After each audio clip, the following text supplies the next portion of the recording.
जो भी जीव यहाँ पे सत्संग पंडाल में मंडप में चल के आए हैं, अपने कीमती समय में से समय निकाल के उसे और बेशकीमती बनाने के लिए सर्वधर्म संगम इस सभा में आप पधारे हैं। तो आप सबका सत्संग में पधारने का तहे दिल से बहुत बहुत स्वागत करते हैं। जी आया नु खुशामदीद कहते हैं, मोस्ट वेलकम। और ये सर्वधर्म सत्संग इसलिए है, हम सभी धर्मों को इसलिए मानते हैं क्योंकि हमने सभी धर्मों को पढ़ा है। और जब पढ़ा तो सारे धर्म 99% एक जैसे हैं। हो सकता है एक दो बातें आपस में समझ का फर्क हो, वरना कहीं भी कोई गलत शिक्षा किसी भी धर्म में किसी को नहीं दी गई। सभी धर्मों में आपसी प्यार, मोहब्बत, ओम हरि अल्लाह वाहिगुरु गॉड खुदा ईश्वर से प्यार करना, उसकी सृष्टि से प्यार करना, बस यही शिक्षा है। मुख्य उद्देश्य इंसान को भगवान से जोड़ना है, तोड़ना नहीं। आपको यह भी बता दें, धर्म धर्म शब्द तो सबसे जुड़ता है। हिंदू धर्म, सिख धर्म, इस्लाम धर्म, ईसाई धर्म, यानी धर्म। धर्म शब्द का मतलब क्या है? धर्म शब्द का मतलब है धारण कर लो, ग्रहण कर लो, अपना लो, यानी जोड़ना तोड़ना नहीं। इंसान को इंसान से जोड़ो, इंसान को सृष्टि से जोड़ो, इंसान को भगवान अल्लाह राम से जोड़ो, इसी का नाम धर्म है। धर्म का नाम किसी को तोड़ना नहीं होता। हमने हर धर्म को पढ़ा। 23 साल के मात्र हमारी उम्र थी और नॉन मेडिकल के हम स्टूडेंट थे। विज्ञान को बहुत मानते थे, लेकिन शुरू से ही सभी धर्मों के पवित्र ग्रंथ घर में थे तो उनको पढ़ा करते थे। गुरु जी, जिनकी आप तस्वीर देख रहे हैं, शास्त्राम जी महाराज, इन्होंने हमें कहा कि आप खुले दिमाग से सारे धर्मों को पढ़ो। तो हमने हमारे धर्म, हिंदू धर्म के पवित्र वेद, शास्त्र, गीता, रामायण, महाभारत, 5वां वेद कहते हैं, इनको पढ़ा। इस्लाम धर्म की पवित्र कुरान शरीफ, कुरान मजीद को पढ़ा। सिख धर्म की पवित्र गुरबाणी को पढ़ा। ईसाई धर्म की पवित्र बाइबल को पढ़ा। शेख फरीद, नामदेव, धन्ना भक्त, रविदास, सभी दादू जी और बहुत सारे जो बौद्धिस्ट, जैनिस्ट, जो धर्मों की पवित्र ग्रंथ आते गए, हम पढ़ते रहे, अब भी पढ़ रहे हैं। क्योंकि धर्म अथाह ज्ञान है, अपने अपने विचार हैं संतों के, पीर पैगंबरों के, गुरुओं के, महापुरुषों के। लेकिन जब हमने निचोड़ के देखा, यानी सारे धर्मों का सार, तो यही बना, हम सब एक हैं, हमारा मालिक एक है और हमारा मकसद इस धरती पे अच्छे नेक भले कर्म करना, ताकि आने वाला टाइम अच्छा नेक भला बनता चला जाए और अल्लाह राम की कृपा दृष्टि को हासिल करना।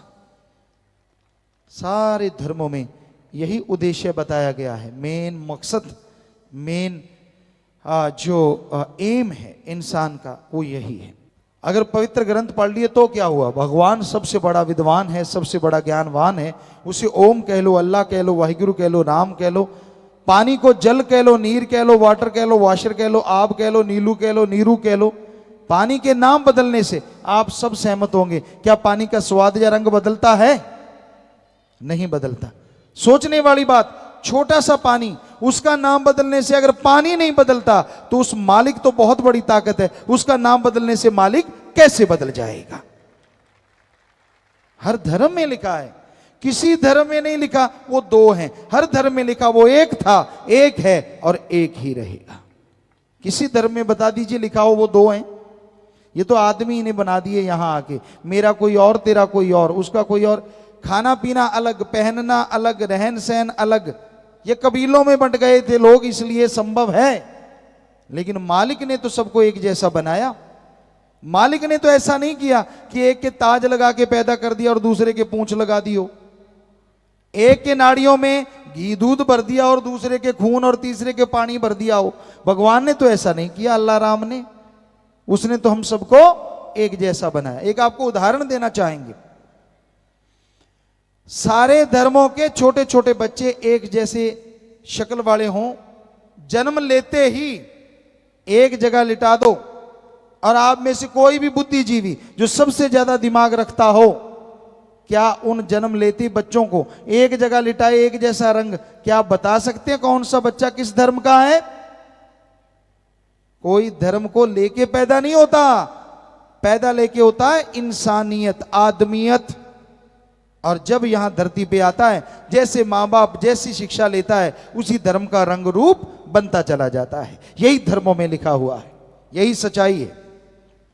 समाज की गंदगी दूर हो, अंदर से बाहर से बुराइयां हट जाएं, तो धन्य है वो माँ बाप जिनके बच्चे इसमें साथ देते हैं, इंसानियत का कार्य करते हैं। क्योंकि इंसानियत, मानवता, आदमियत किसे कहते हैं?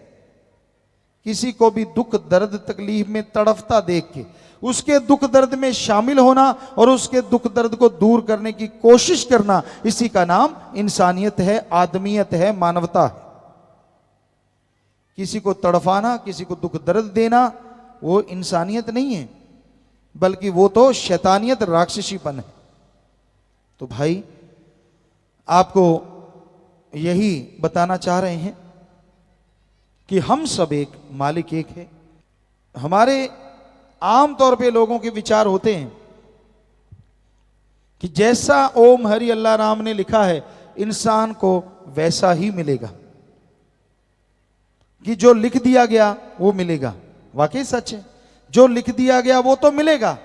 लोगों को पता नहीं होता, भगवान अल्लाह राम ने इंसान के लिए यह भी लिखा है कि इंसान को खुद मुख्तियारी दी जाती है, आजादी दी जाती है कि वो नए कर्म करे, और उन नए कर्मों में सर्वश्रेष्ठ कर्म ओम हरि अल्लाह राम का अगर ये नाम जपेगा, कर्म जोगी और ज्ञान जोगी बनेगा, तो ये अपनी तकदीरें खुद बदल सकता है। इस बात को लोग भूल जाते हैं। दिया तो मालिक नहीं है ये तोहफा, पर दिया सिर्फ और सिर्फ इंसान को है। किसी पशु, किसी पक्षी, किसी और रेंगने वाले कीड़े मकोड़े या किसी पेड़ पौधों को नहीं दिया, सिर्फ मनुष्य को। किसी देव फरिश्ते को नहीं दिया, सिर्फ मनुष्य को। मनुष्य को यह अधिकार है, हर धर्म में लिखा है कि वो कर्म जोगी और ज्ञान जोगी बने। हक हलाल, दशानौआदि किर्त कमाई, कड़ा परिश्रम, हार्ड वर्क, हर धर्म में यही है। ये करे और मालिक को याद करे तो वो अपनी तकदीरें बदल सकता है। इसलिए हाथ पे हाथ धर के मत बैठो, जो लिखा है वो तो मिल ही जाना है। नहीं, हमारा फर्ज मेहनत करना है, और सत्संग में आके इसका पता चलता है। सत यानी ओम हरि अल्लाह राम, सच। सत का मतलब सच। आज अगर हम कह सकते हैं वर्तमान में रहते हुए कि सच था, सच है, सच ही रहेगा, वो एक ही ताकत है, ओम हरि अल्लाह राम, गॉड, खुदा, ईश्वर। अरबों नाम है उसके, पर वो एक ऐसा है जिसमें लेश मात्र परिवर्तन नहीं आता। बाकी हर चीज दुनिया की परिवर्तनशील है, हर चीज को बदलना ही होगा, सिर्फ मालिक ही नहीं बदलते। तो वो ऐसा सच और संग, उसके बारे में